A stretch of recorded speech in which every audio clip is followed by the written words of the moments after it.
નમસ્કાર દર્શક મિત્રો, સત્યનો માર્ગ ન્યૂઝ ચેનલમાં આપ દર્શક મિત્રોને હાર્દિક સ્વાગત છે। વલવાડા ગામમાંથી પસાર થતી નહેરમાં સોમવારે બપોરે એક બાળકી રમતા રમતા તણાઈ ગઈ હતી। પરિવારજનોએ શોધખોળ હાથ ધરી હતી। મંગળવારે સાંજે નહેરના કૂવામાં લાશ મળી આવી હતી। ઉમરગામ તાલુકાના વલવાડા ગામે મૂળ યુપીનો પરિવાર ભાડાના મકાનમાં રહે છે। નહેરની બાજુમાં કેનાલ પર રહેતા પરિવારની બાળકી સોમવારે અચાનક નહેરમાં પડકાતા પાણીના પ્રવાહમાં તણાઈ ગઈ હતી। જો કે શોધખોળ દરમિયાન વલવાડાના પૂર્વ સરપંચને નહેર પાસે કિચડમાં બાળકીનો ઘસેડાયેલો પંજો જણાતા કેનાલના પાણીમાં તણાઈ હોવાનું અનુમાન લગાવ્યું હતું। ફાયર બ્રિગેડ દ્વારા શોધખોળ હાથ ધરતા નહેરના કૂવામાંથી બાળકી એક ચપ્પલ મળી આવી હતી। પોતાની બાળકીની હોવાની પિતાએ પુષ્ટિ કરતા બાળકી પાણીમાં તણાઈ હોવાનું નક્કી થયું હતું।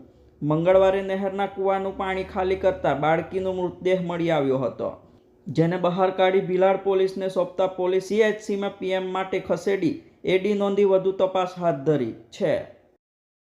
वो भी मेरे साथ नहीं खाई पी, फिर वो गई खा पी के बाहर निकली। हम लोग सोचे कि खेल रही होगी बाहर, फिर मैं चला गया सोने। मेरा नाइट ड्यूटी रहता, मैं सोने चला गया। उसके बाद में उसकी मम्मी उसको बाहर बोलकर बुलाने लगी, फिर वो नहीं मिल रही थी, इधर उधर खोजे। नहर में सिर्फ नाखून का वो मिला है और चप्पल मिला है, इसकी वजह से लग रहा है कि उसमें गई है और मतलब कोई देखे नहीं है। ये બપોરે 1 વાગે તો મેં બી જોઈએ અહીંયા રમતા હતા એ લોકો। પછી એ લોકો મેં બી સ્કૂલમાં મારા છોકરાને લેવા ગયો, આવીને આવ્યો એટલે તો એ લોકો શોધવા લાગ્યા। અમે પછી જોયું તો નહેરમાં એ લોકો પેલા નખ પડેલા હતા છોકરીના। પછી જોયું તો આગળ ચપ્પલ પડેલી હતી।